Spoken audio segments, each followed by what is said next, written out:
Good afternoon and welcome to Wednesday's edition of Humpday Hangouts. My name is Dave Polikoff, a Battalion Chief from Montgomery County Fire and Rescue, also a instructor with Capitol Fire, and we're taking over for Frank Ritchie, who's attending to some personal matters today. And with me today I have the President of Capitol Fire, Robert James, and also from Montgomery County Fire and Rescue, Lieutenant Station 16 to Four Corners, and also an instructor with Capitol Fire, Sam Villani. So, guys, welcome and thank you to Fire Engineering and to Frank Ritchie for giving this opportunity to take over the Humpday Hangouts and talk about firefighter stuff and safety and whatnot. So, how you guys doing? What's going on, Dave? Hi, everybody. How you guys doing? Hello. Today we're going to kind of change pace a little bit. We normally, when we get on here, we like to talk about truck company operations and engine company operations and command, but we're going to change things up a little bit. We're going to talk about rapid intervention company training, rapid intervention company, as well as saving our own downed firefighters and of the sort. And we'll round it off with talking about the job, and we'll talk about a little bit of engine and truck work, because we can never get away from that at all. It all kind of corresponds.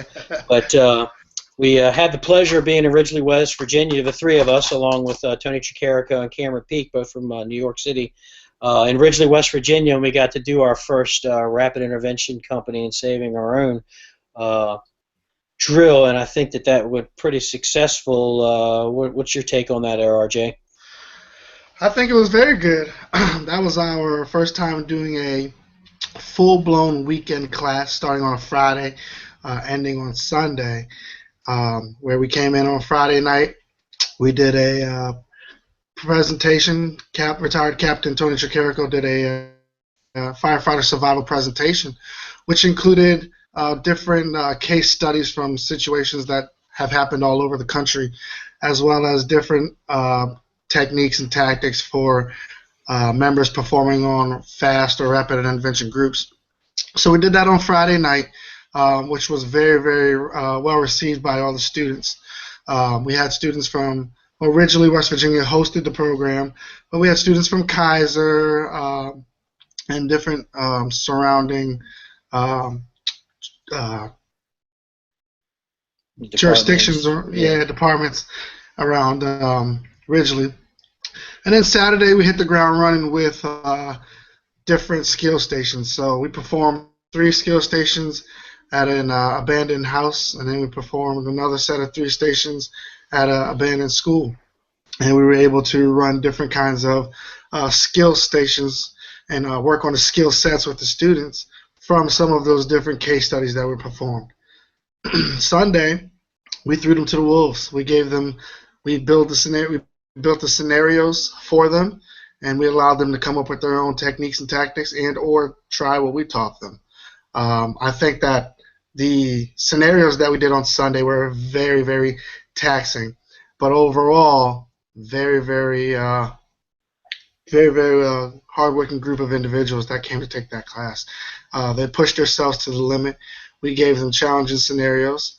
So I think overall, the whole aspect of training with real scenarios that have happened as real, calls was the way to go for this weekend. And I think overall we did a great job putting that on. And those guys and girls that took that class, they did an awesome job. They never gave up, and that's what it's all about.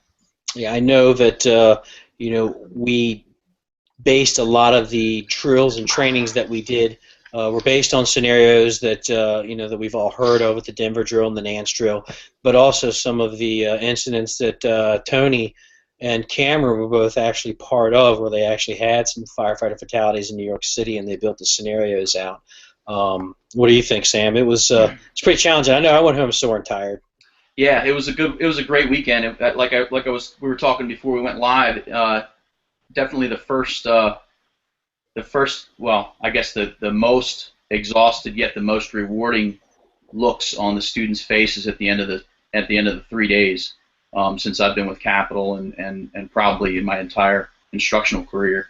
yeah, I think we're all probably still recovering a little bit, but definitely very well worth it. And like Captain Tony Chicarico, retired from Squad 252 in Fidney, like he said, it's one of the few things, if not the only thing that we do. That's 100% for us. So obviously we're a very selfless public service reactionary entity, but we get to be proactive and really focus on us as firefighters, and it's definitely one of the things we do where we don't feel so guilty about being a little selfish about the level of training for preparing for rapid intervention. Right. I know, prior to, talking with Frank and taking over and told him we were going to talk about, we've had some significant rapid intervention, some maydays, and some rapid intervention real-life scenarios. Of course, with firefighter John Mesh and Larry Ligajo, if I'm pronouncing that correctly, both perished in Kansas City and during a fire and a collapse.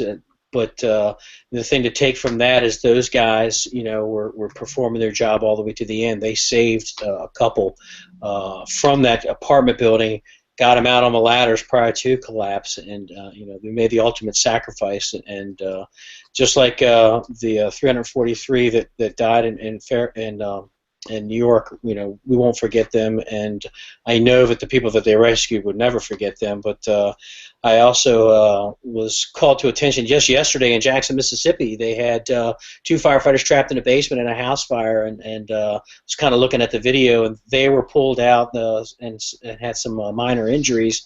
And if you guys out there listening, if you get a chance to go to Statter 911 and pull up the Mayday situation that happened on the 18th of October in Austin, Texas. 3 firefighters fell through the floor of a garden apartment building, and just the Mayday, hearing it, it's about the 11-minute, 10-second mark of hearing the actual Mayday. It'll make the hair on the back of your neck stand up, and it's when a firefighter calls for Mayday, it's it's no joke, and it's really time to react, and that's kind of what I want to focus on today is talk about how do we prepare for the Mayday situation, and what are some of the things that we do when we arrive on the scene and we are assigned as the rapid intervention company, and then ultimately build out that rapid intervention company as going from the rapid intervention company to the rapid intervention group, as we say in Montgomery County. So what as a firefighter, RJ, assigned to the rescue squad in Frederick City, what are you looking at when you roll up on the scene and command is saying, you guys are part of my rapid intervention group? What are you looking at when you're looking at that building? So some of the things that we do when we size up, it's not often that we get to be RIT in Frederick on Rescue Squad 3 because we're usually on the initial. But one of the biggest things that we do train on is making sure that when we pull up, we're sizing up the building. No different would do when he gets there. We're sizing up the building as well. We're looking at where our entry points are, where our exit points are, where all the windows are, and then we're looking at any complications or any challenges that are on the building that we're going to have to open up. Bars on windows, those kind of things. I think one of the biggest misconceptions about RIT is everybody assumes that everybody who's on RIT has to be standing in the front yard like lawn gnomes holding their tools, and that's not exactly what RIT is. And helping to prepare the building, getting the building ready, and as we say Capitol Fire Training, when Sam put together that dynamic RIT presentation, is we're preparing ourselves, we're preparing the building for if a RIT situation does happen, making it easier for us, our guys and girls. So the sizing up the building is one of the biggest things that we're looking at when we get there. We're getting an idea of who people are when they go through the door, looking at the last names of coattails going in the door, trying to get an idea of helmet shields and numbers going through the door, so we can get an idea of where people are going to be working. We know if it's say a 1 box, and the first company in is company 1, and we know they're going to be going to the fire floor. Well, we're looking at helmet shield, and we have an idea of where they're going to be operating. all of that stuff plays mentally in your head when you're thinking about RIT situations or RIT tactics that are that come up. So ultimately, I think we need to be cognizant of making sure that we're sizing up the building, looking at things that are going to hamper us from getting in there fast to get to our guys and girls, and having an understanding of where people are, where they're going to be operating. And I think the biggest thing is making sure that we know our policies. Well, and that's exactly right. And I was going to bring up the dynamic RIT class that you put together, Sam. As an officer, you're coming in on the truck company on those rare occasions that you get to ride the truck company, or even when you're on the engine company. My choice. When you're running third due, and you're assigned as that rapid intervention company, as an officer, and taking the dynamic RIT aspect into it, and explain on that a little bit. What are you looking for when you're looking at that building? Feeding off of what RJ just said. I'm taking a look at. I'm comparing the initial on-scene report, and if we haven't arrived there by the time the incident commander has taken over, the battalion chief, or one of the volunteer assistant or chiefs. I'm comparing their report to what I see, so I'm basically doing my own internal on-scene report, and I've done that, and maybe like 3 or 4 times since I've really focused on doing that. I've actually given an updated return as the RIT officer to command. One incident that comes to mind is the Allen Theater fire, which was maybe 5 or 6 years ago in the winter there on New Hampshire Avenue, right above the DC line.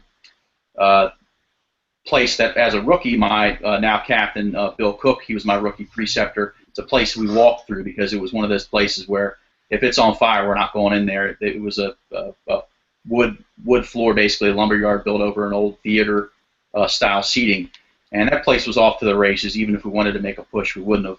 But there were people operating under a cantilever as we pulled up on Truck 1 back before Truck 1 moved to Truck 16.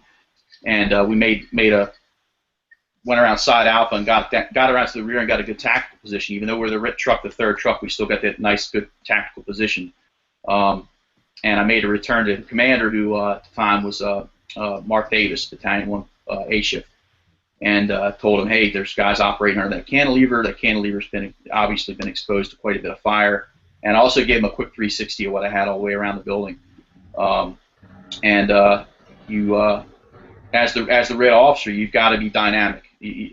Taking the laps, noticing the changes in the building and that kind of stuff, and you can't be afraid to get up on the radio. Even though the radio is very busy these days, everybody's got a radio, everybody wants to say something, you absolutely have to make that return and say, hey, this condition is not good. I'm not good with this condition. Give the information to the incident commander and let them and safety make a decision. But certainly keeping your eyes on the building 100% of the time. Yeah, one of the things, and it wasn't that long ago that I was riding a fire engine or a ladder truck.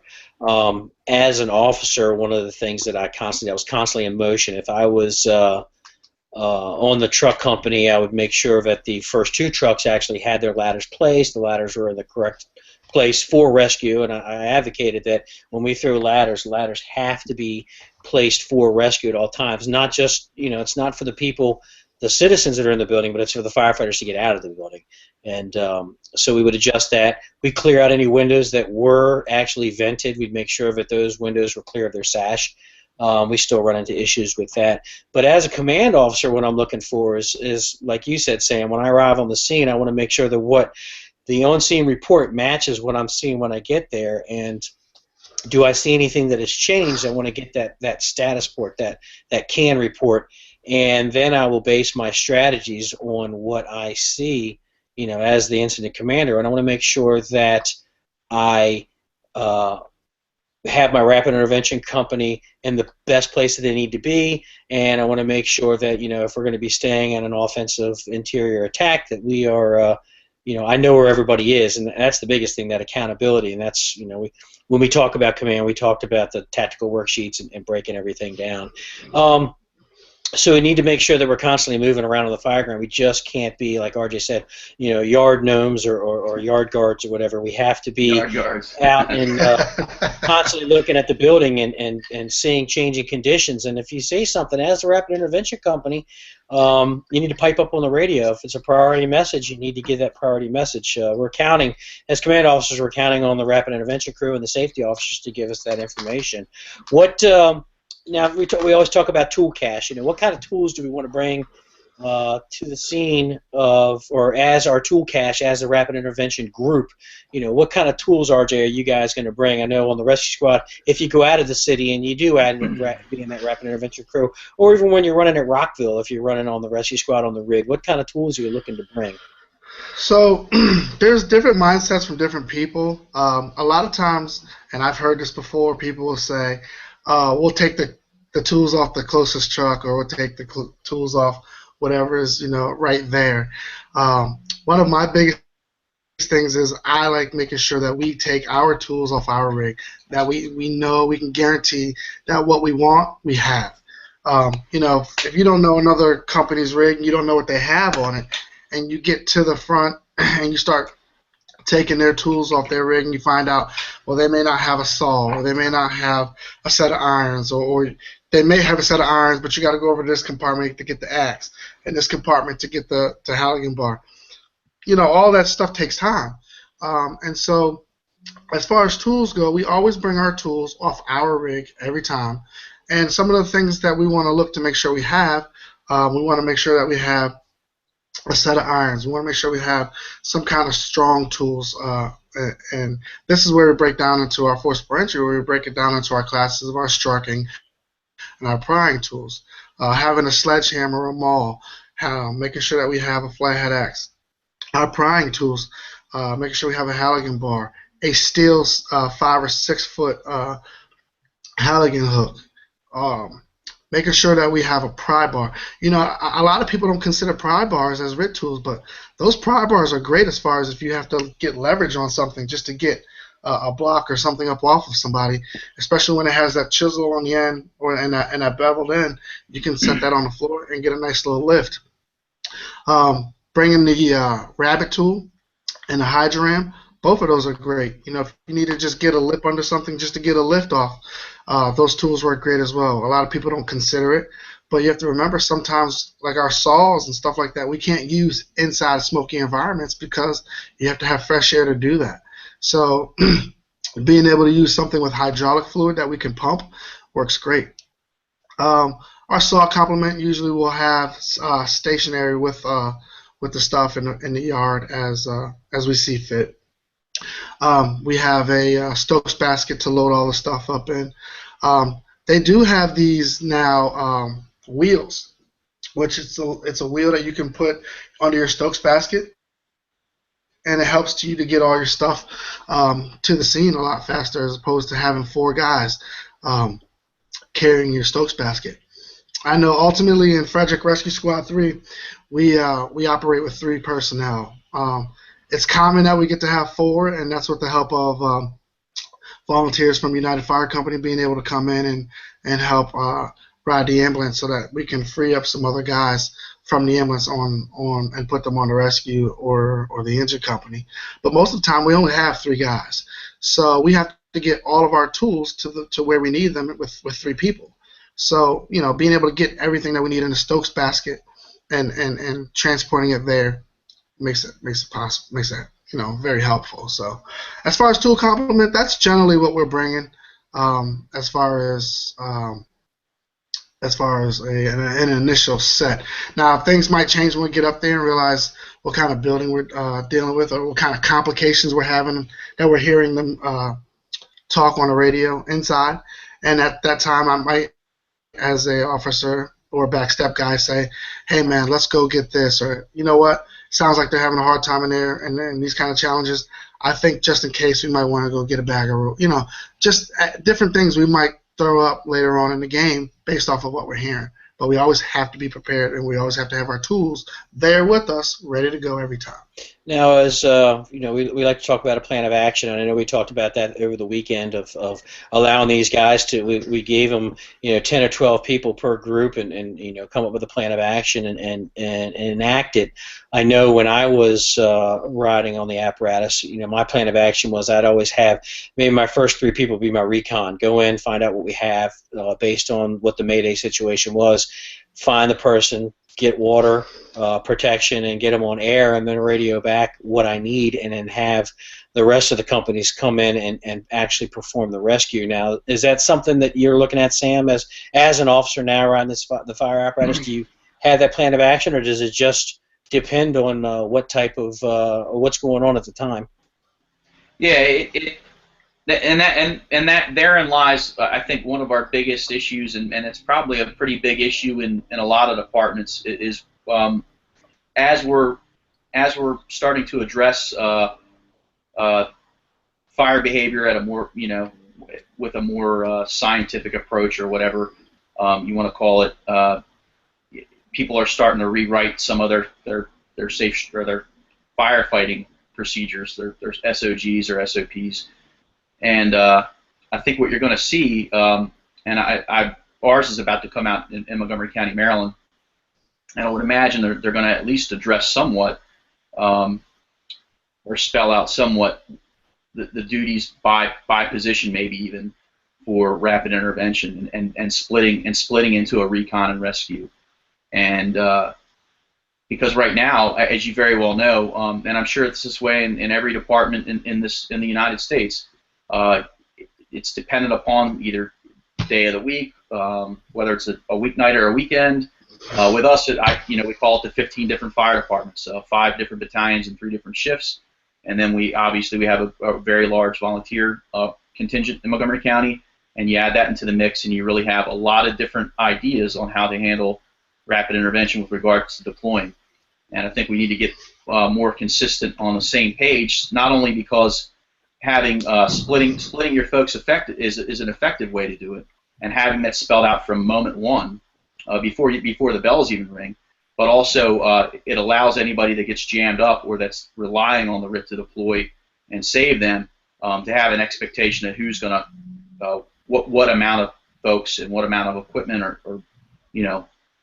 in the reactionary component behind the RIT deployment, what else is going to be needed as well. It's going to help that. So I think it's important. I try to do the splitting into a rescue and recon.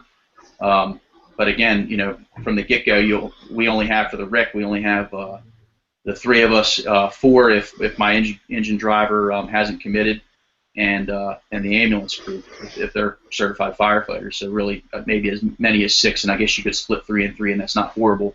But as you build out, you can build out even more. But yeah, primarily, I like to break it recon and rescue. I hope to see that maybe in a more consistent basis in the future. Yeah, that's something that needs to be out to the general masses. Is that if you're dealing with a building that's fairly big, one rapid intervention company might not cut it. You may need to have 2. You might need to have one on the Charlie side and the Alpha side, or the Delta side and the Bravo side. I know we're going to switch gears a little bit. We talked a little bit, or we actually had the opportunity in our county for our in-service training, and we're really been doing a decent job with our in-service training. This time around, we did deal with the rapid intervention stuff, and we were detailing several companies up a day, as well as a command officer, and running a situation with 2 lost down firefighters and that we can't reach on the radio, and it definitely gave us the opportunity to see where we needed to improve on our bread and butter skills, with hose line deployment, with ladder throwing, with forcible entry. So it was a little eye-opening, and it was not punitive by any stretch of the imagination, but it allowed us to actually hot wash when we were done. These are the strong points, these were our weak points, and this is where we need to work. And we provided that data back to the training academy so we can build off of that in the future. And we're still struggling a little bit with our forcible entry techniques, and we're struggling a little bit with our saws, and our ladder placement's pretty good. Our search and rescue techniques are pretty good, and even once they get up there, when they find the downed firefighters, of actually figuring out what the problem is and removing them the quickest way. We're really on target with that. Where we really were dropping the ball is the actual removal of the firefighter. I mean, we were banging them downstairs, we were dragging them across their face pieces, dragging them across their face. So we needed to instill in these guys, even though these are mannequins, we need to treat them like they're the real deal. And the last thing you want is to be drugged down the steps by your face.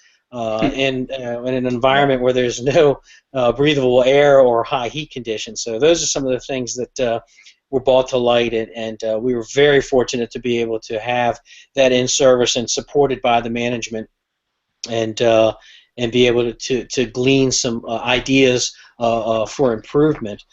Talking a little bit about the actual job itself. I've been a command officer now for Montgomery County for about 3 years, and I think I was 1 year into it where I actually had my first Mayday, and I was fortunate enough to be with Battalion Chief Mark Davis, who's been at it for quite a while, and you're never prepared for it when it happens. Fortunately, our rapid intervention company was strong, and we told them to go, and the moment they went, they had 2 lost firefighters. They were found within minutes. On top of that, they had a charged hose line, so they actually got to knock back about 85% of the fire in the house. So they killed 2 birds with 1 stone, minor injuries, but it's that moment when that Mayday is called and you take a look at the structure and you see that it is just not on your side at that time, to know that you have guys that take the rapid intervention company assignment seriously, and those guys were dressed, proper PPE, SBA, charged hose line, face pieces were on, they weren't breathing air, and the moment we said go, it was a matter of clicking in the regulator and they were gone. So you can't take that for granted. You guys have to be ready when you're given these assignments.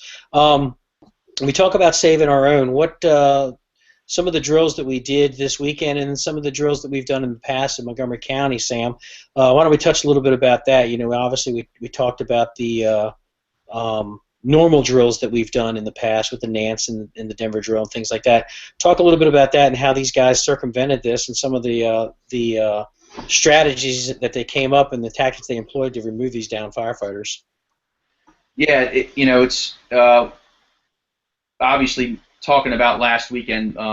It's the freshest in my head with regards to some of the, at least some of the outside the box training. We talked about very simple mechanical advantage, how a 2-to-1 mechanical advantage, carrying a bite of rope down with a carabiner and literally just getting it on the back of a harness, obviously rerouting the waist strap of the SCBA to create a kind of a hasty harness with the SCBA, or attaching it to the DRD on the back of a PPE coat, or making a girth hitch around a firefighter with a piece of webbing and attaching it and getting that mechanical advantage.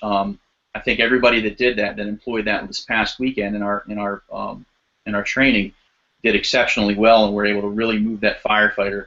And I actually had the opportunity to see a few scenarios where they tried to start out without employing mechanical advantage in their strategy, and they immediately, almost immediately realized that was not going to work. I'm talking about the down firefighter up the stairs evolution we had, and everybody that went right to the 2-to-1 had 0 problems whatsoever. But the other ones, a lot of it's intensive. We don't have a time. The firefighter down the hole. We had a firefighter down a hole, the Nance drill scenario, where you don't have time to hook a heavy a rigging system up to lower and raise, and you've got to really think outside the box and use what you have.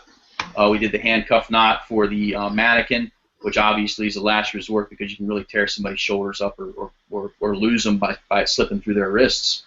But getting a carabiner around the SCBA, rerouting the waist strap to make that harness, or putting them in a hasty a webbing harness, and getting 2 bites of rope down through that carabiner, and that way you have 4 ropes, 4 people, 1 set of hand per rope. Makes a lot of makes a lot of difference in time, certainly. So really, it's working smarter, not harder, and working quickly, and not having anything that's so complicated to set up that that you miss the opportunity to make the save. Yeah, we, RJ and I got to work with some of the students getting these people out of the basement, these basement windows. Like I said, we had that situation that happened in Rockville and Frederick several years ago with one of the volunteers from Rockville. He self-rescued himself, but we took it a step further as we had an unconscious firefighter, and we showed them a couple of ways to get the firefighter out and also getting themselves out. And it was good to watch them work in zero visibility, high heat. We did provide the heat, stressful environment with flowing hand lines, and RJ provided the ceiling collapses on these guys, and watching them get the firefighter out using some different techniques that we showed them, it was good to see. What do you think, RJ? So, real quick before you start, I got to see you guys do that. RJ's hooking over these guys, and Dave has a line open up over them, and it was very impressive. I mean, talking about really putting it to them, man. That was some heads up work, and we made it real in there, didn't we? We did. So, Dave, I was actually thinking about this as you and Sam were saying this. And I think one of the most important parts to all of this, when people are doing rapid intervention training, is that they reduplicate a scenario or a situation that actually happened and put it to the training. So that one that we did, Dave, which we called the Frederick Avenue drill, that was actually a real situation that happened to my roommate at the time. Of Rockville, a situation where he fell into a hole in the first floor into the basement, and the fire was in the basement, and he became stuck in the basement. And the only way he could get out was to go out of the basement casement window that he remembered where it was when he did a circle check, and he exited the structure that way. I think that when you take a real situation and put it to training and then make your students go through that real training, it hits home to them. And it's not just I've seen lots of RIT training where they take everybody and just put them all together and say, all right, you have a down firefighter, go. And there's no really challenge. They're just centipeding through a floor, and they're just going till they hear a pass device, and they're going to get the guy and bring him out. But there's no challenge to it. Every one of these scenarios, there's been some challenges. There's been challenges that these guys and girls have to overcome to get these firefighters out. Most of these scenarios aren't just grab and go. There's some kind of obstacles. There's some kind of challenge. There's something that makes it hard for these rescuers to get these firefighters out. And I think that's what we did this weekend. We made challenges that put these students through the ringer. We pumped heat into the building, so we made it really hot. Noise, loud music that was playing Metallica and all these crazy music. Yeah. That music that just makes people just start frantic and moving a little faster. One of the things Cameron and myself did, which we noticed once we got to see how people reacted to it, when you activate a pass device, people start moving even faster. And we started doing that because that was a challenge for people. People needed to hear that noise. They realized, oh man, now we're racing against time, and they start moving. So I think that actual situations and then training on it is the best way to go. We had one student come up to us and say, "Hey, I guess I didn't realize this, but we did the Denver drill removal, firefighter removal, where we took the ladder and we brought the rope up the ladder, hit the rung, come back down into the window." And the student said to us, he said, I didn't realize that this was the Denver drill. I thought the Denver drill was window, and they get the firefighter and they pick them up and then they push them out. And I had to explain to him the situation was one situation. The tactic for removal, there's many of them. There's 50 million ways to skin a cat. The biggest thing is, though, when you do these scenarios, when you do this training, try all of them. Try the different ways. And you guys know just as much as I do, when we show up to teach, we don't tell people, hey, this is what you have to do. We say, hey, guys, these are some ideas that we know works, and we're also here for training. So let's try anything else that you guys want to come up with. As long as it's not unsafe and it's not anything that's going to harm anybody, that's what we're here to do. We try it out. So when we have these case studies and we put them into training, that's the time to actually go through and try all the many different ways that can be safely done to remove a firefighter. So I think that when you make the training relevant to the actual situation or the case, I think that's what actually hits home for people, to make people realize how important it is. Yeah, I agree. One of the things that I've been telling people a lot lately, and I actually got this from our fire chief in Montgomery County, that this job, no matter what we do, it's not a safe job. It's a dangerous job, and you can't make the job safe if you are going to continue to pull hose lines, go into burning buildings or toxic environments. It's always going to be a dangerous job. So we need to approach it that this job is not safe, and that we do need to make sure that we train for when the unexpected happens. We can go in and move without hesitation. We have the skills and the tools to mitigate whatever's thrown our way. So that's what I've been telling a lot of people lately is don't get into this misconception that that hey we've got this new modern environment or this new modern firefighter tactic that's all the rage in the fire service. We talk about flow path and everything, and that's fine. That's good to understand, but we need to understand that the job's not safe, and it doesn't matter what you know about flow path. The job isn't safe, and that we need to make sure that we are prepared to rescue our own, and that we have the tools and we have the equipment to do the job as best that we can, and the overall goal is to make sure that we get out, unharmed. Unfortunately, we're still killing about 100 firefighters a year. The number hasn't changed no matter what we've done. We constantly are at that level where it's 100 firefighters a year, and short of saying we're never ever going to go into another burning building ever again, will not get reduced, or it won't take away the fatalities. Because we're still dying of heart attacks, we're still dying crashing apparatus, still dying responding to the firehouse in a personal vehicle. So that's some of the things that we need to take away. Those are the things that we need to take away, that the job's not, it's a dangerous job, and we accept that, and that we do our best to make sure that we don't get hurt, and that we do protect our brothers and our sisters. With that being said, we talked about the modern fire environment, and I know a lot of people get to the point where it's like, I don't want to hear about flow path anymore, and I get it, because we talk about it a lot. I still like talking about the bread and butter skills. What makes the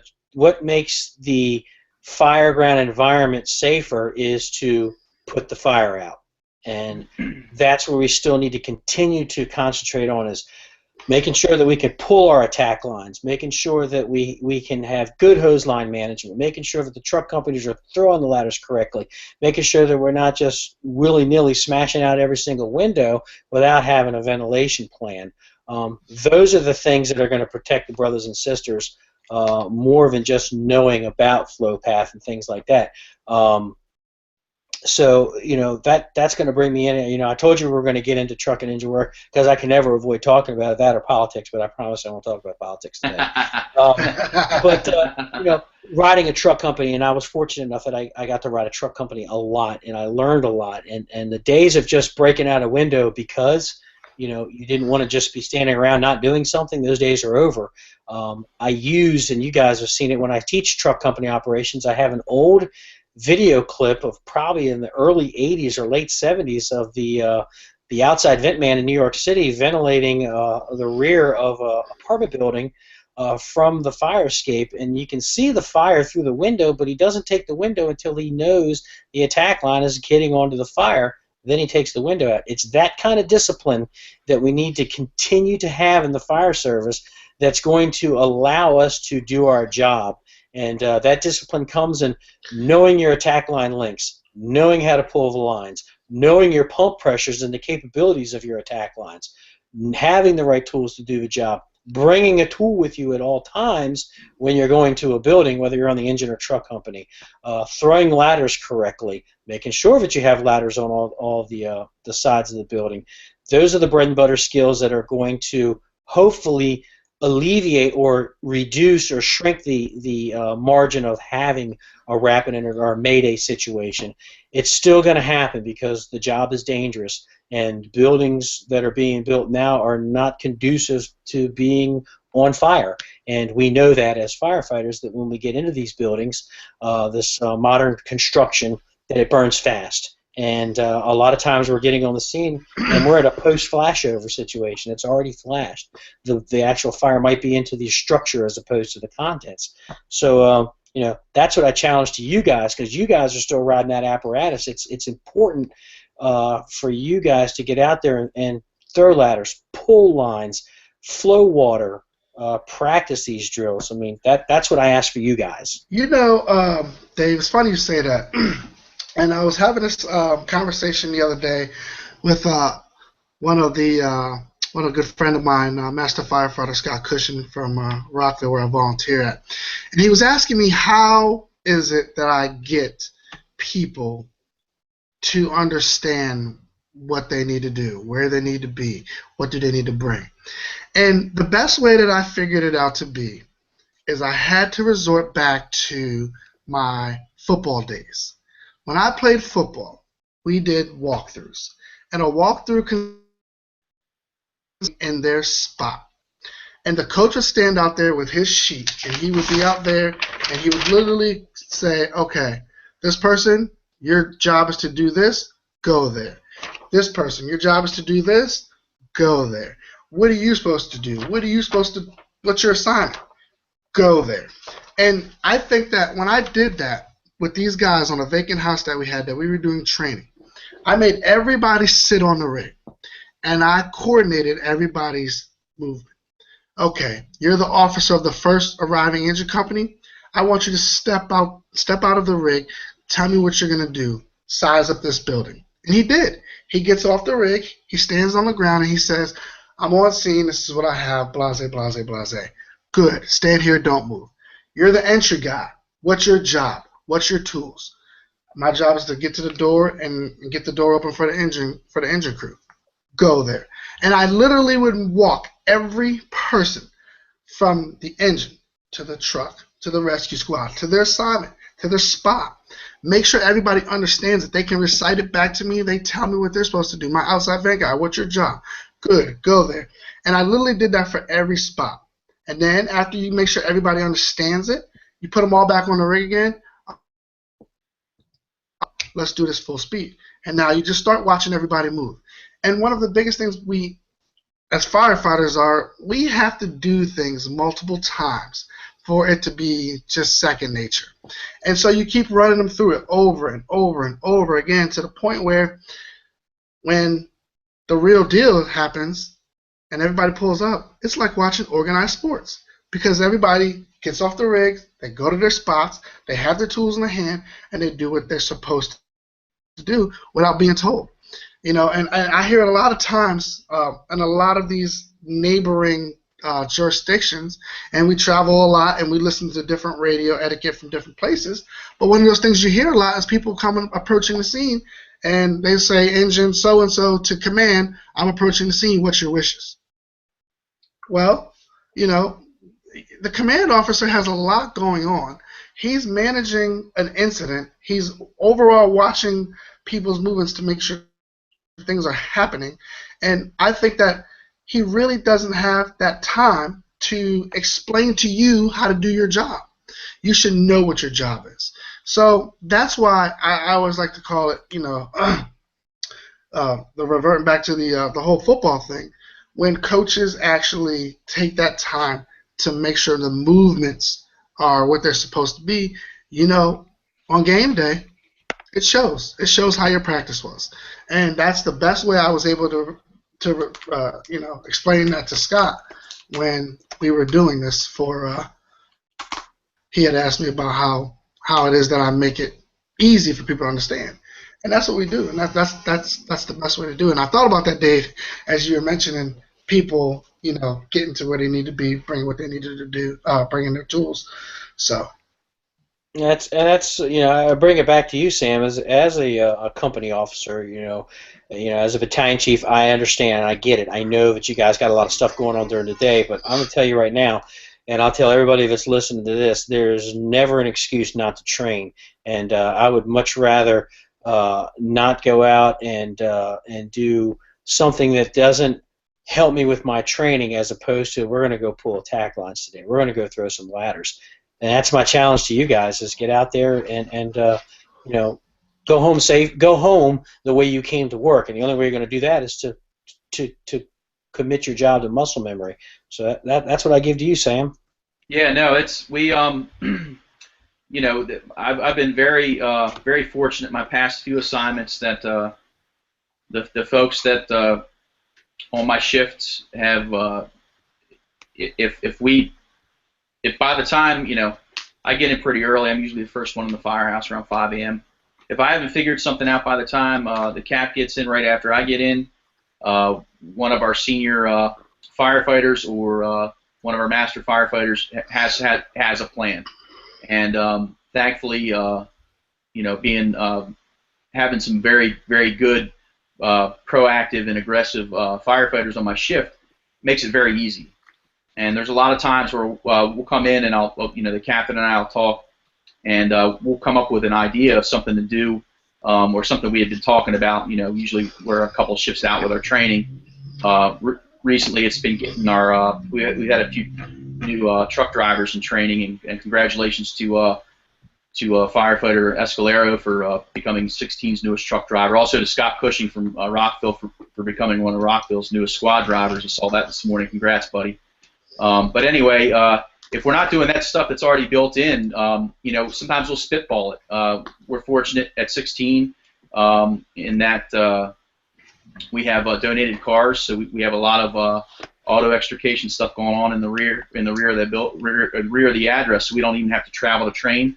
But we also like to do scenario-based stuff. One of the things my captain does is he'll just give everybody kind of the heads up of what kind of drill it is. He'll have a readiness drill, and he'll wrap an address out. All 3 units, engine, truck, and ambulance, will proceed routine to the dispatched address. We'll get on Oscar, give layout instructions, initial on-scene reports, stretch lines, and throw ladders, and then have a critique afterwards. And I think it's exceptional training. But it's not. Obviously, you don't just want to go out and do just anything. As a company officer, you're constantly evaluating yourself and your members, and looking for those things that you have to work on. Obviously, there's so much. We're an all-hazards department. There's so much we're responsible for these days. You really have to look, and you get it on your calls. You got to really pay attention. You say, okay, we could have stretched a little better on that one, or we could have gotten the rig to the rear a little better on that one, or even EMS. Obviously, 80% plus what we do going out the doors, assisting people who are sick or injured, and getting into houses. We could have used that patient a little better. At any rate, it definitely, the onus is on the company officers from evaluating the calls and how we do and how we react. But a lot of times the members in the company also have some great input from their perspective, and that helps form out your training pretty well. And fire engineering helps too. Go online, reading all the online stuff, getting a monthly subscription. There's tons of drill ideas and all that stuff, and we get a lot of our stuff from that too. So. Hey, so to tag on to what Sam said, and that is definitely from a career standpoint. I will tell you from a volunteer standpoint in Rockville, Rockville being a very, very busy combination house where career and volunteer are constantly in and out of the door, constantly on runs. I will say that it is hard to train. However, that's not an excuse. My guys know, obviously I'm the officer on the Tuesday night crew, and I told these guys, listen, whatever we have set out at 5 o'clock when we assume, we're here till 7 in the morning, and we're supposed to be here 1 day a week. So we have from 5 p.m. to 7 a.m. And I don't care how busy we are, we will make the time to train. Now, it may not be what we set out to do. So if we were planning to go to a parking lot or to a parking garage, stretch lines up the stairwells or run lines down the street, whatever that may be, some calls may have came in and taken over us, and we didn't get a chance to even accomplish that, then I'll bring everybody back inside and we'll sit down at the tabletop and do something at the table. But something will get done. And like I told these guys, when people call for us, they're looking for experts to come and carry out their job every time. It doesn't matter whether you're career. It doesn't matter whether you're a volunteer. Nobody calls 911 and says, hey, give me the best career guys you got. Give me the best volunteers you got. No, they say, give me help. And when they say, give me help, we send our have to be top notch every time. And I know I expect a lot of my people because obviously, I'm a big in training. So, they get all the hardcore training that, we do when we're on the road or whatever.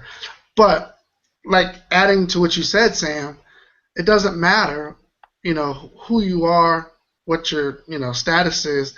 It matters that we go out and we train to be the best. Plain and simple. Absolutely. Yeah, absolutely. It's and it's never easy. It's definitely never easy. And nothing hard is ever easy. And if you're the best, if you envision yourself and your company as the best, and you treat your avocation or vocation that way, then you will be the best. It's all just getting that feedback and getting out there and putting cotton on the street and throwing ladders and making it happen. And I agree. I know that I tell guys there's no excuse not to get out there and train. And one of the things that we kept saying over and over again this last weekend is and I know RJ started it, and we told the students, look at yourself in the mirror. Would you rescue you? Would you trust you to come in and get you? And if you even hesitate, you need to change that, and you need to change the way you approach how you're doing what you're doing, whether you're a career or volunteer. We can't be here for a paycheck, and you can't be here because you like to put on the cool equipment and go down the road with the lights and sirens on. You have to be prepared to do the hard work, and there's nothing harder than saving, one of our own. We get ourselves into situations that the average citizen is not going to have themselves in, and coupled with the amount of weight and the equipment that we have on us, it's very difficult to move a firefighter from point A to point B, in a hostile environment. And those are the things that we need to concentrate on. Concentrate on your basics. Concentrate on your basic engine and truck work. Get out there and do these drills when it comes to saving your own. Build the props. It's pretty cheap. Most of the time you can probably get the materials donated from your local hardware store. And practice these things, because when it comes time to answer that Mayday, you want to be able to go in there and say you did everything you can do, and never have a doubt in your mind that you didn't go in there with the intention of that I am the best that there is, and if it was me in there, I would come in and get me. So we'll wrap it up here, guys. Give me some final thoughts, and then we'll go ahead and wrap it up. It's one thing I can say. If you belong to a department where you have any influence, and actually, obviously every member has some degree of influence, but if you're not doing these, seeking this outside training, outside rapid intervention training, outside company level operations training, outside Mayday training, outside rescue training. Seek it out there. There are companies, obviously. My fave being Capitol, but you have Traditions and a lot of other ones out there that that also are in the fire engineering training community that put on great hands-on training and provide it at a good value for departments, and will suit it and build it out to your specifications. So it's out there, and go out and seek it. Just want to give a quick. I always like to try to slide in these shout-outs, even though I understand they're unpopular. But say hi to my dad, who's recovering from surgery at home. Went to visit him the other day, and he's doing well. So that's all I got. And RJ. I would. I think what we talked about today was great stuff, guys. I would definitely like to part my my final words to everybody watching or listening. It's important, and I know it's like beating a dead horse when we say it over and over again, but it's important that we train. We have to train to be good. There's no other way to explain it. You look at these basketball, these hockey, these sports teams. These guys train. They train every day to be good, and we're no different. We're just as professional as they are. They got a professional game just as we do. We're professionals, and it doesn't matter whether you're career or volunteer. We're professionals. We have to train. We have to train at our bread and butter, as Dave would call it, tactics. We have to train at our RIT tactics. And overall, just to be good at anything we do, we have to train. So if that's one thing I always like to part with by saying, make sure you guys get out there and train. There's no excuses why you don't.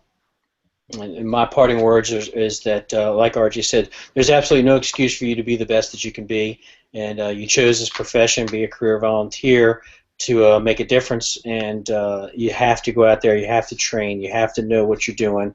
You have to be able to go in and do the hard work, because the citizens are counting on us. Your brothers and sisters that are right next to you on the fire engine are counting on us. So with that being said, RJ and Sam, I want to thank you guys for coming on here. I want to thank Fire Engineering for having us to do the Humpday Hangouts again. Frank, thank you for the opportunity, and my condolences to you and your department for what you guys are going through right now, and I look for happier times for you guys. And we will repost the link for the Humpday Hangout on Capitol Fire Training's page, as well as on the Twitter page as well, and we will reshare the link from Fire Engineering. So make sure you guys get a chance, if you want to watch it again or share it with somebody else, please make sure you do so. And with that being said, guys, thank you very much, and I'll see you on the fire floor if I'm lucky. Tonight.